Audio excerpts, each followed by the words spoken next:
We're back. We are back with reviews here on YouTube. This is a new show called Rapid Reviews, where we will be talking about horror movies that you know and love, and maybe some that you don't. These are short episodes. They're going to run anywhere between 15 and 30 minutes, and we're going to talk about just great horror movies. Today we are talking about the original Halloween from 1978. And I say we because I didn't feel I could do this alone, because if anyone listens to our horror movie review podcast, you will know that my co-host there would have had an absolute bitch fit had I released this and he not been involved. So let me welcome the creator of Reviews from the Crypt and VHS from the Crypt, the co-host with the most, Mr. Marc. Hello. Do you know what's real weird? I feel really giddy. Like I feel like a little school kid, you know, when you're going into a class assembly, because it's not our regular show. I feel like really awkward and nervous to be here. Yeah, and I think it's probably will be fun for me to tell people how this happened. So I told you an hour ago that we were doing this. Yeah, pretty much. So I have no prep work or anything. I'm just rolling with the times. Yeah, this is a really basic show. We're going to tell you the things we love about this movie. We're going to talk about the things that make it great, and we're going to give it a score. And we're going to do that all really rapid without giving you the full rundown of the movie, which for Marc is going to be almost impossible. So I'm going to kick it off really simply. I love the build up to this. I love the escape, like the escape. And once he's out, this is the bit where I really invest in the movie, where you've got like Laurie Strode and her friends are walking down the road and you get the Myers going past. Like that scene for me is absolutely incredible.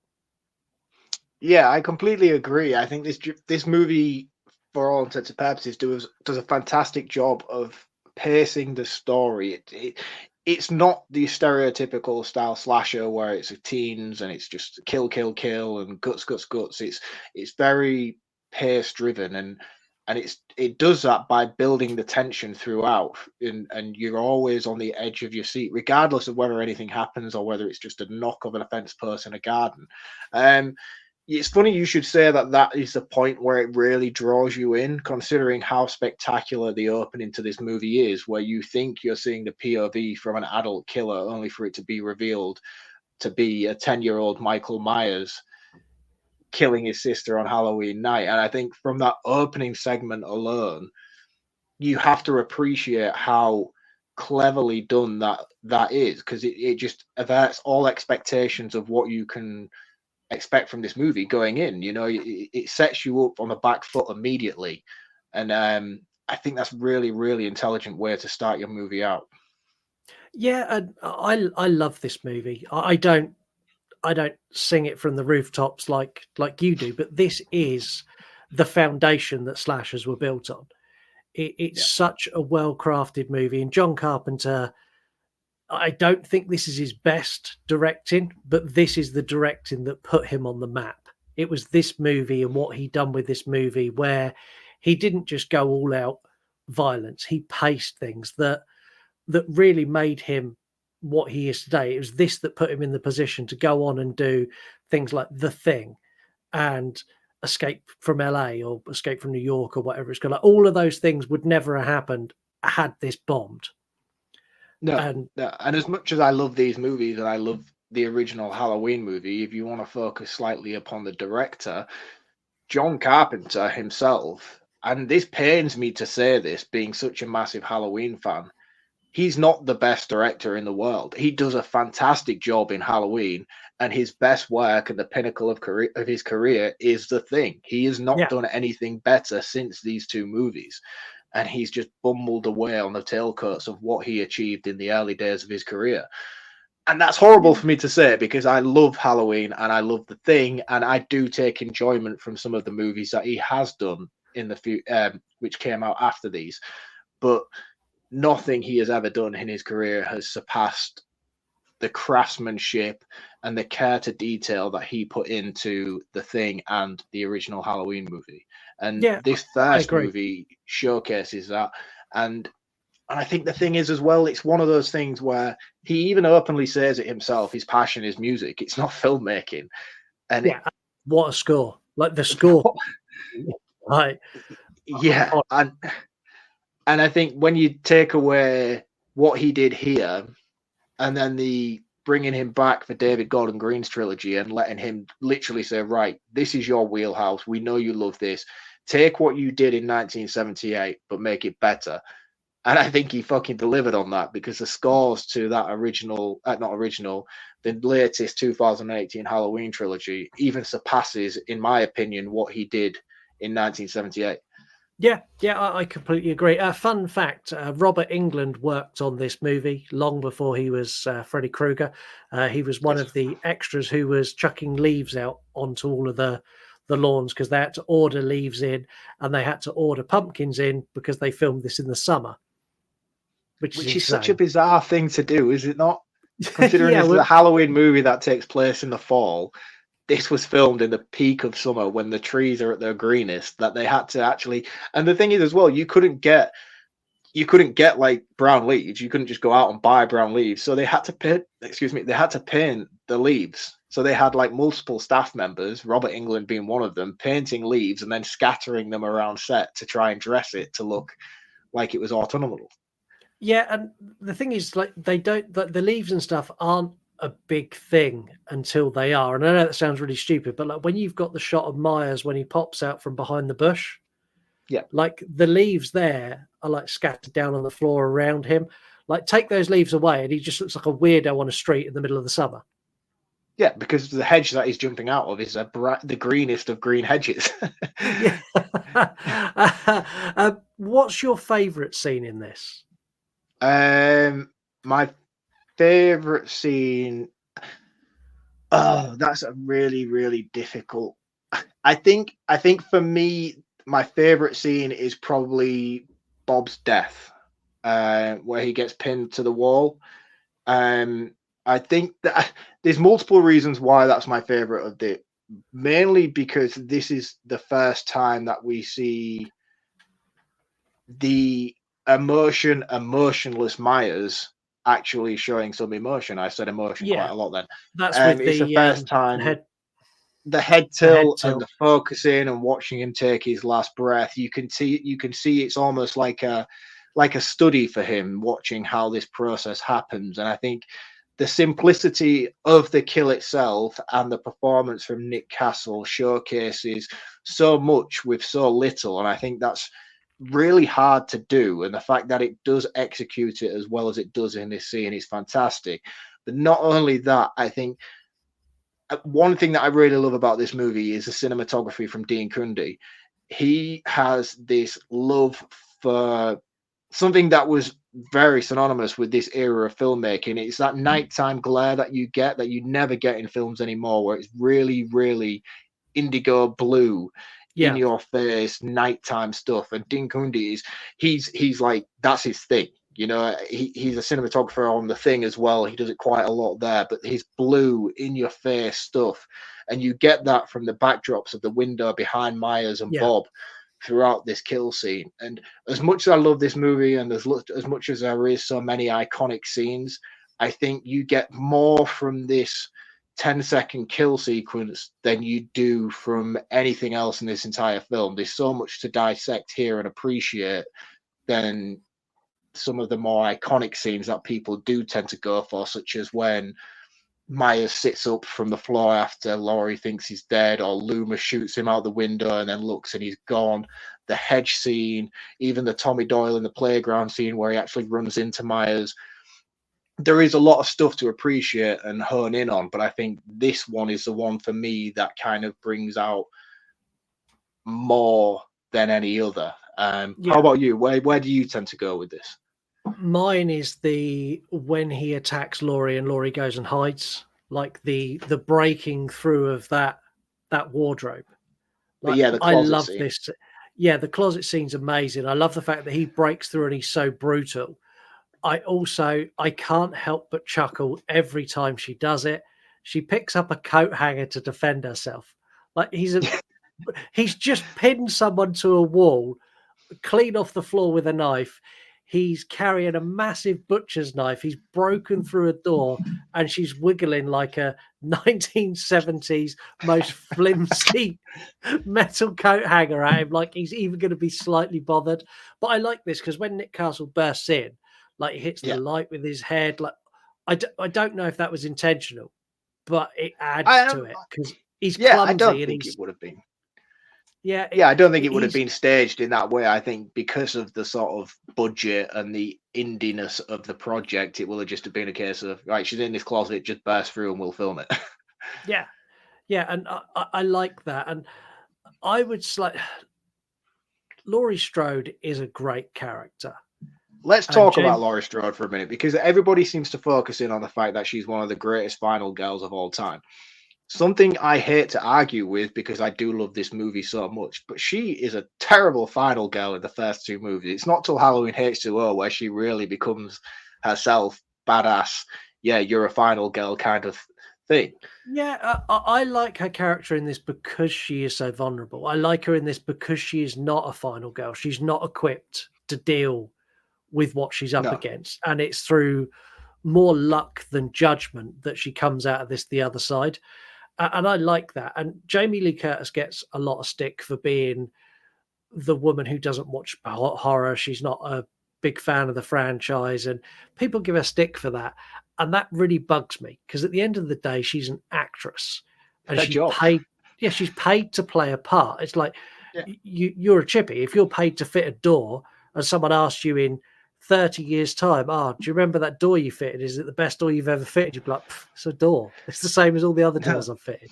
Exactly. And it's like, if someone was like, oh, you love, I'm a joiner, so I deal with wood all day. So people are like, oh, you must love wood. Your house must just be covered in wooden furniture. It's like, no, it pays the bills. So I go to work and I do it and it puts food on the table for my family. It doesn't mean I live and breathe it and I have my whole house cladded in wood. I actually do, which is a different conversation altogether.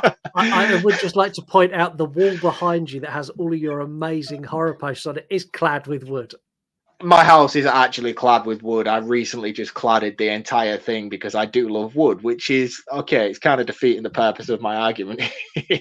I'm sure that's a soundbite you'll hear on the Horror Movie Review podcast very soon. Mark saying, I love wood. If you were to give this a score, where would you score it? This is the most pointless question I've ever asked in the history of asking questions. It's a 5 out of 5. Oh, are we doing 10 out of 10 on this show? Where are you going with this? Now you don't have my assistance. It's 5 out of 5. I'm 5 everywhere now. I've buckled. Brilliant. I love to know that I have that kind of influence on you throughout the platforms you have. So 5 out of 5 from you. It's a 5 out of 5 from me. Now, this is where it gets tricky. What is your least favorite part of Halloween? You've scored it a 5 out of 5. It's a perfect movie. What bit don't you like? Right. I don't like the dog killing. That's because I'm a dog loving guy, but I feel like that's an easy ticket way out.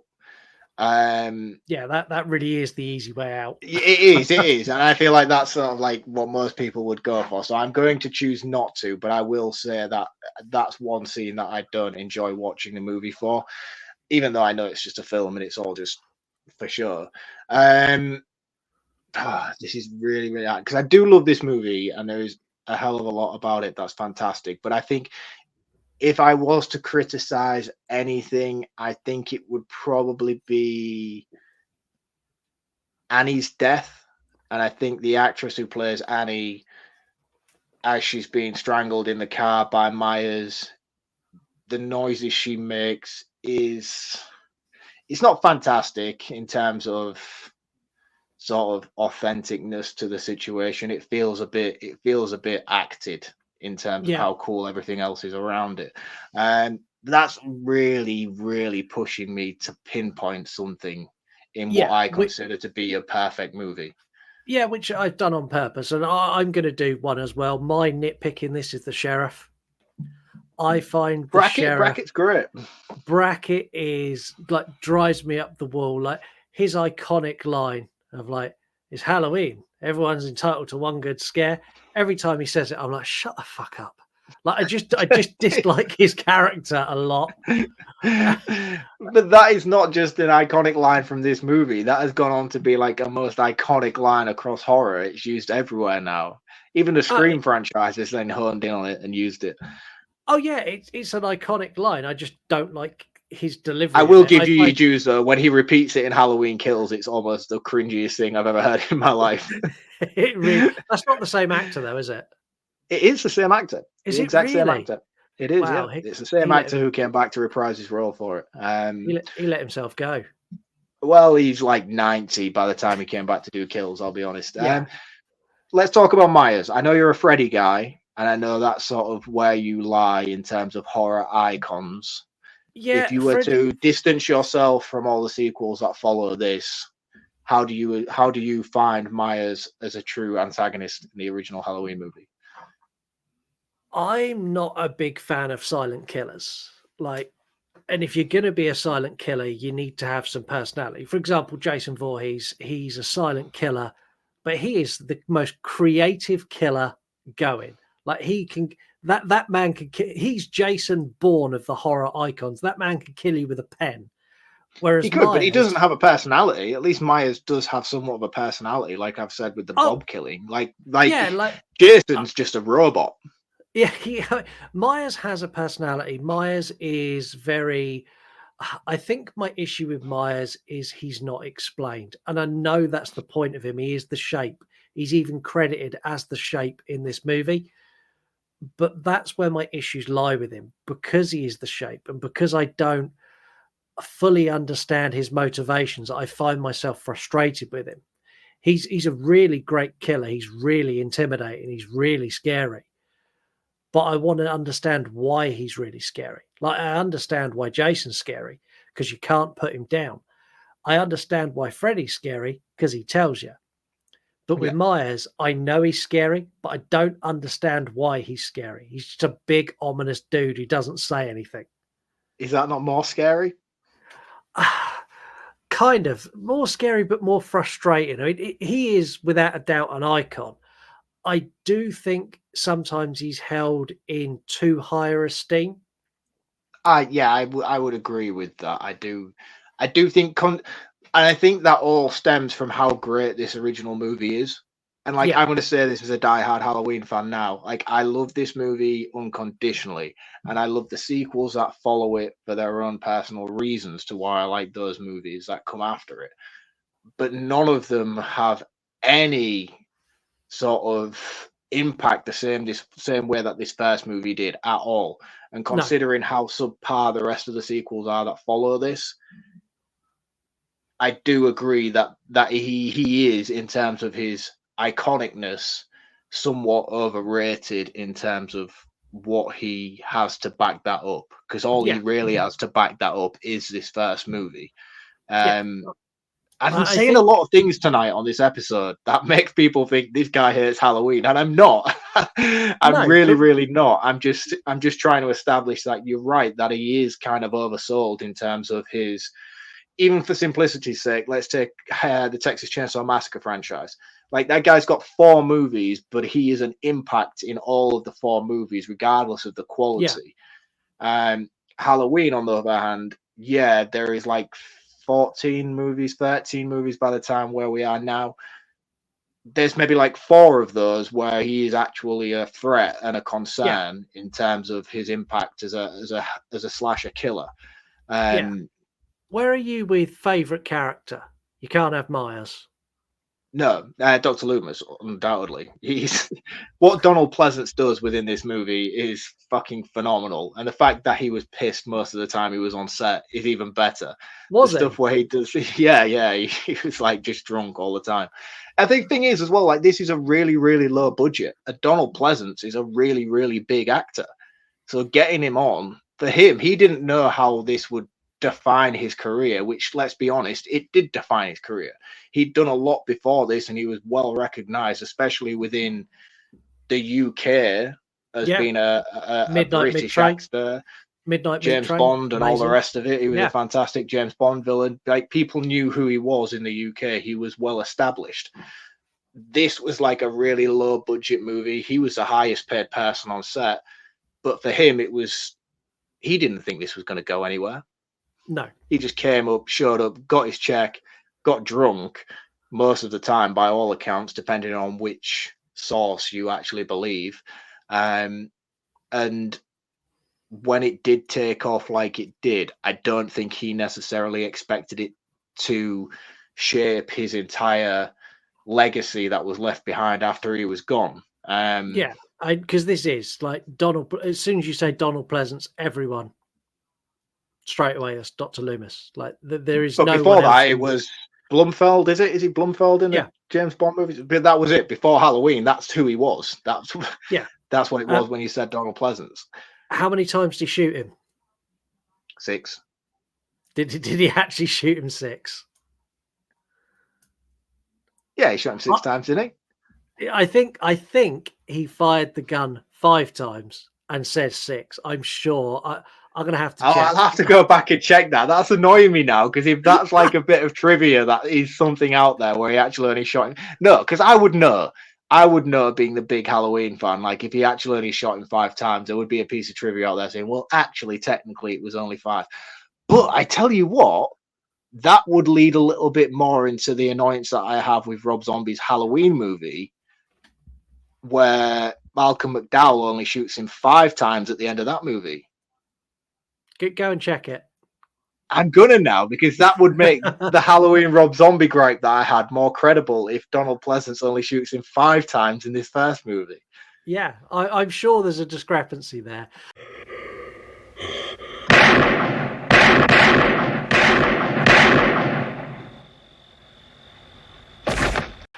My favourite character in this, see if you can guess, you never will. That's going to be something real stupid, isn't it? No, it's a great character. Little Tommy Doyle. Little Tommy Doyle. I love Little Tommy Doyle. Like the scene where he bumps into Myers, I think as a child actor, I imagine that was quite easy for him to act oh, fuck, that's a big dude. Because Nick Castle is a big guy. Yeah, he's not really big in terms of how Myers becomes in the later movies, but he's a very tall guy. He's like a lanky presence. Yeah, and for a small kid running into him when he's in the mask, like that scene where he looks up and he's like, shit.